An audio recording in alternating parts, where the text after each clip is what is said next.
레위기 8장부터 10장까지는 제사장의 규례에 대해서 다루고 있습니다. 지난 시간에는 7일 동안 계속되는 제사장 위임 제사를 어떻게 진행해 나가는지에 대해서 미리 말씀을 해놓고 있는 장면입니다. 제사장이 되는 과정이라고 할 수 있습니다. 제사장은 대속의 은혜로 되는 것이라고 했고 핏부림을 받아서 되는 것이라고 했습니다. 그리고 제사장은 고기와 빵을 먹음으로써 된다고 했습니다. 그러므로 이 땅에 제사장인 우리는 전적인 예수 그리스도의 공로로만 되어졌다는 것을 명심을 해야 하겠습니다. 오늘 본문에서는 지난 7일 동안 계속되는 제사장의 위임식을 끝내고 난 후에 제8일째가 되는 날에 이 제사장이 이제 대제사장이 제사를 드리는 그런 장면을 말씀하고 있습니다. 제사장의 위임식을 마친 아론이 첫 제사를 드리는 것입니다. 먼저 모세를 통해서 제사에 대해서 설명을 하고 또 아론과 그 아들들이 제사장 첫 번째 제사를 집행하는 모습입니다.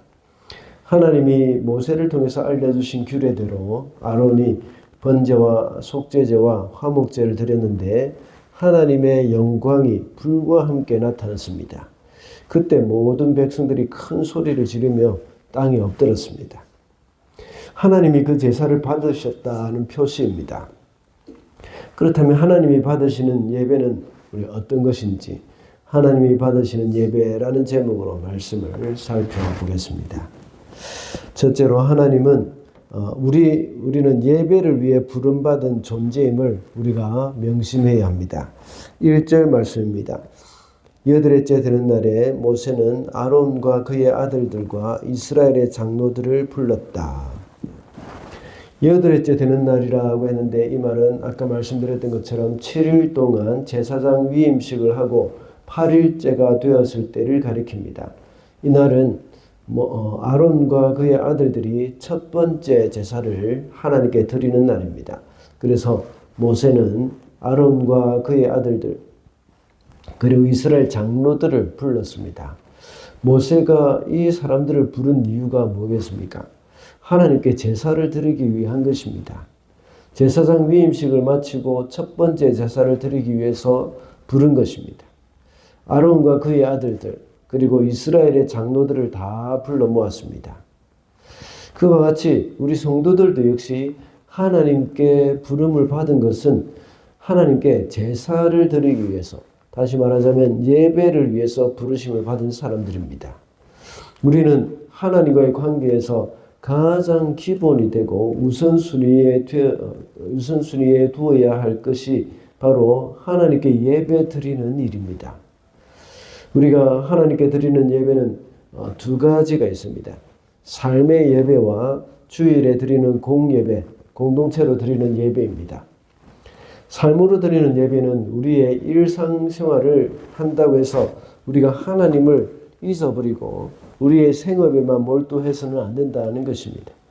우리의 거룩한 삶으로 드리는 예배가 이루어져야 합니다.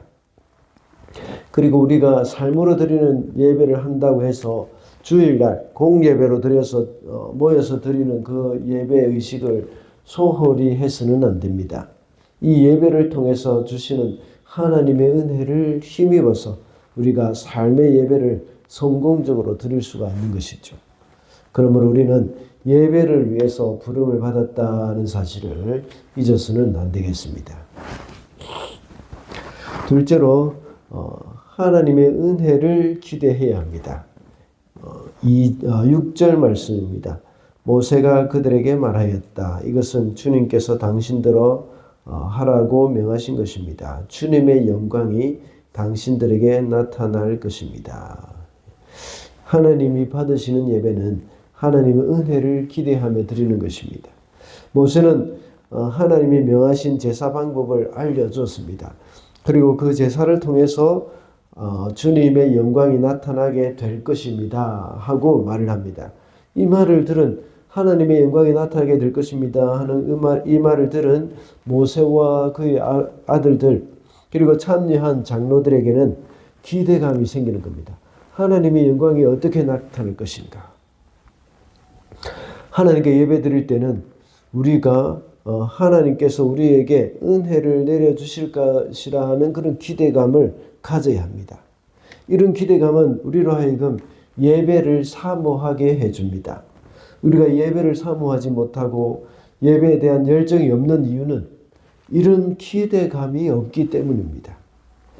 예배 시간에 하나님이 우리에게 주실 은혜를 기대하는 것은 성도로 하여금 더욱더 하나님의 말씀대로 살고자 하는 그런 마음이 생기게 되고 우리의 마음을 다해드리는 예배가 되게 해줍니다. 우리가 매주일마다 이런 기대감을 가지고 주님을 예배하는 그 주일 예배에 참석하는 것은 아주 중요한 일입니다. 그렇게 할 때에 말씀을 더 간절히 사모하게 되고 또 간절한 마음으로 말씀을 듣게 되는 겁니다. 기도할 때와 찬양할 때도 우리의 마음을 다해서 주님 앞에 드릴 수 있는 것입니다. 오늘부터 남은 한 주 동안 주일 예배를 사모하는 마음으로 기대하면서 기도해 보시기 바랍니다. 그래서 찬양팀을 위해서 기도하시고 기도자와 설교자를 위해서도 역시 기도하면서 준비해 보시기 바랍니다. 주일날 드리는 그 예배가 다를 것입니다. 그리고 주님이 주신 은혜도 역시 더욱 클 것입니다. 마지막으로 하나님이 기뻐 받으시는 예배는 말씀대로 드리는 예배가 되어야 합니다. 21절 말씀입니다. 가슴 고기와 오른쪽 다리 고기는 흔들어서 주님 앞에서 흔들어 바치는 제물로 바쳤다. 이렇게 그는 모세가 명령한 대로 하였다. 21절은 제사를 마무리하는 단계입니다. 21절 마무리 부분에서 마지막 부분에서 모세가 명령한 대로 하였다라고 말씀하고 있습니다.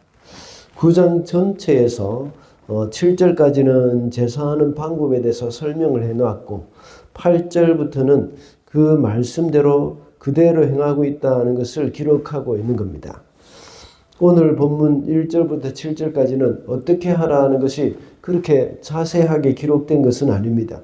그러나 그 전에 이미 1장부터 7장까지 번제를 통해 비롯해서 또 5대 제사에 대해서 상세하게 기록을 해놨고 8장에서는 제사장 위임식에 대해서 기록을 해놨습니다. 그 내용을 이제 그대로 한 것이죠. 1장부터 7장까지 나타난 그 제사의 방법들을 그대로 한 것입니다. 그 행한 내용을 오늘 본문 8절부터 21절까지 그것을 상세히 기록한 겁니다. 아주 제가 자주 말씀을 드렸듯이 반복적으로 기록한 것은 말씀한 것을 그대로 행했다는 것을 강조하는 것입니다. 오늘 본문에서도 하나님이 모세를 통해서 명령하신 것을 아론이 다 행했다는 것을 강조한 것입니다.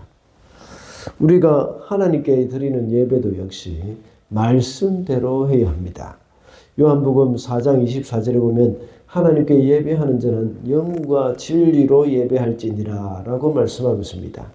영으로 드린다는 말은 성령으로 예배한다는 말입니다. 그리고 진리로 예배를 드린다는 말은 하나님의 말씀으로 드린다는 말입니다.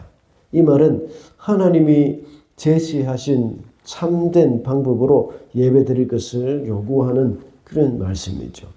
예배를 드리는 방법은 많이 있을 것입니다. 그 중에 우리는 하나님의 방법대로 예배를 해야 합니다. 그래서 모세오경, 특히 레위기를 통해서 하나님은 백성들에게 예배 드리는 방법을 말씀하신 겁니다. 이방인들도 예배를 드립니다. 정성으로 따지자면 우리 그리스도인들보다 이방인들이 훨씬 더 예배를 잘 드릴 것입니다. 과거 우리나라 사람들도 얼마나 깊은 정성이 있었습니까? 이런 새벽에 한겨울에 찬물에 목욕을 하고 장독간에 물을 떠놓고 빌었습니다. 오늘날 무슬림들이나 또 다른 종교들도 보면 철저하게 예배하는 것을 보게 됩니다. 유교에서 조상에게 제사지는 것을 볼 때도 마찬가지입니다. 이렇게 정성으로만 따지자면 기독교 예배는 그렇게 좋은 예배 같지는 않습니다. 그러나 이방인들이 하는 예배는 영과 진리로 드리는 예배가 아닙니다.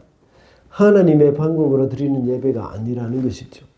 그렇다면 우리는 어떻게 드리는 예배가 진리의 기초에서 드리는 예배가 될 수 있을까요? 기독교의 가장 중요한 예배는 예수님 이름으로 드리는 예배입니다. 예배 중에 예수님의 십자가의 공로가 빠지면 이방인의 예배와 다를 바가 없을 것입니다. 구약의 모든 제사를 예수 그리스도로 가득 찬 그런 예배로 드렸습니다. 특별히 레위기는 십자가 투성이입니다. 레위기에서 말하는 모든 제사의식은 바로 십자가를 말하는 것입니다. 우리는 그리스도의 십자가의 공로로 하나님 앞에 드리는 예배가 되어야 합니다. 그 예배를 하나님이 기뻐 받으신다는 것을 명심해야 하겠습니다. 말씀을 맺겠습니다. 오늘은 하나님이 받으시는 예배라는 제목으로 말씀을 살펴봤습니다. 하나님이 받으시는 예배를 드리기 위해서 우리는 먼저 예배를 위해 부르심을 받은 자들임을 명심해야 합니다. 그리고 하나님의 은혜를 기대하면서 말씀대로 드리는 예배가 되어야 한다고 했습니다. 오늘도 하나님이 기뻐 받으시는 예배자로 살아가는 저와 여러분이 되시기를 바랍니다.